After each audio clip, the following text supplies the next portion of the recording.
ब्रह्म वर्चस्व उस समग्र अध्यात्म का समन्वय है जिसमें आत्म अनुभूति एवं आत्मिक प्रखरता दोनों का समुचित सुसंतुलित समावेश है।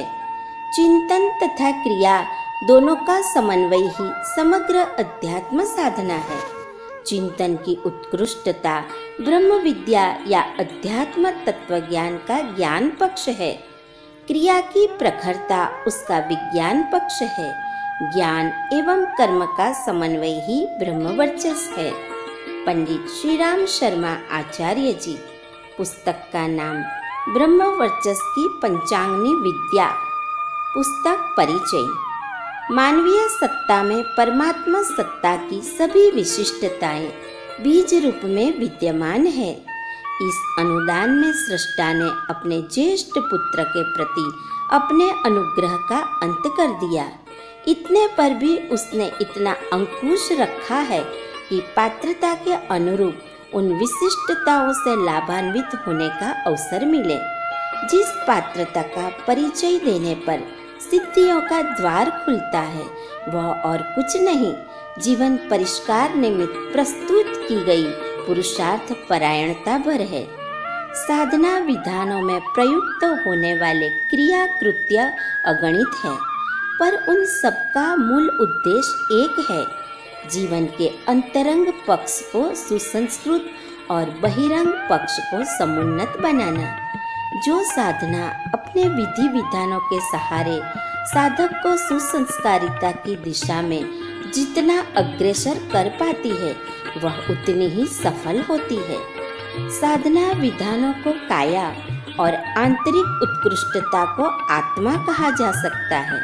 काया और आत्मा के सम्मिलित स्वरूप को ही जीवन कहते हैं। रिद्धि सिद्धियों से, विभूतियों और समृद्धियों से भरा पूरा जीवन उपलब्ध करने के लिए ऐसी साधना की आवश्यकता है जिसमें क्रिया कृत्यों के साथ साथ आत्मिक अनुशासन भी जुड़ा है। ब्रह्म वर्चस्व साधना विधान में इन दोनों तथ्यों का समुचित समन्वय है, इसीलिए सफलता भी सुनिश्चित है।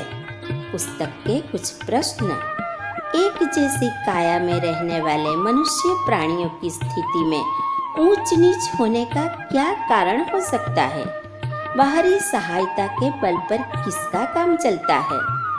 उसी योग्यता के, उसी मार्ग पर चलने वाले, उसी उपाय का अवलंबन करने वाले दूसरे लोग बाजी जीतते और सफलता पर सफलता प्राप्त करते चले जाते हैं, किंतु कई लोगों के द्वारा पूरी ईमानदारी और समझदारी से किए गए प्रयास बहुत ही स्वल्प परिणाम देते हैं। इसका क्या कारण है? अपनी भूल क्या है? इन सभी प्रश्नों का उत्तर लेकर आपके समक्ष प्रस्तुत है एक लघु पुस्तक जिसमें लेखक द्वारा गायत्री की उच्च स्तरीय साधना समझाकर इसे कैसे करना है इसका भी सविस्तार मार्गदर्शन दिया गया है।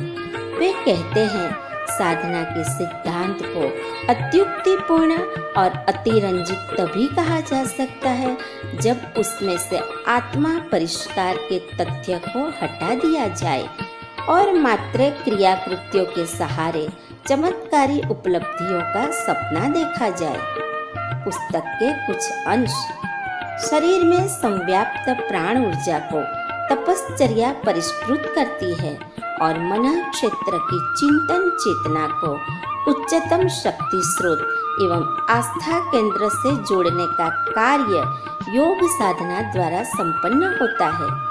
आत्मशोधन ब्रह्म वर्चस्व की पहली शर्त है।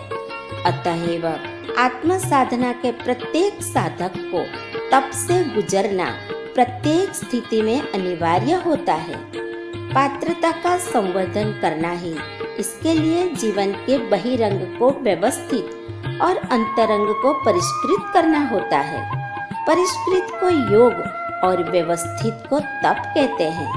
साधना के यही दो क्षेत्र है। बहिरंग को सभ्यता की मर्यादा में करना होता है और अंतरंग को परिष्कृत करने के लिए प्रबल पुरुषार्थ करना पड़ता है। साधना का तत्व दर्शन यही है। परिशोधन को तपश्चर्या कहते हैं। इस प्रकरण में अपनी अवांछनीय आदतों और मान्यताओं को उलटने के लिए अंतः क्षेत्र में जमी कुसंस्कारिता से संघर्ष करना पड़ता है और आदर्श पालन के लिए कष्ट कठिनाई को जानबूझकर आमंत्रित करना और हंसते हंसते सहना होता है। इसी स्तर के हल्के भारी क्रियाकलापों को तपश्चर्या कहते हैं। दिव्य चक्षुओं से संभव हो सकने वाली सूक्ष्म दृष्टि और चर्म चक्षुओं की एकाग्रता युक्त तीक्ष्णता के समन्वय की साधना को त्राटक कहते हैं। पुस्तक के कुछ बिंदु। उच्च स्तरीय गायत्री साधना, उपयुक्त स्थल एवं वातावरण का महत्व, शोध के लिए तप साधना अनिवार्य, जीवन साधना का मार्ग, गायत्री अनुष्ठान का विज्ञान और विधान, पाप निवृत्ति और पुण्य वृद्धि के लिए चांद्रायण, ब्रह्म वर्चस्व साधनाओं के योगाभ्यास।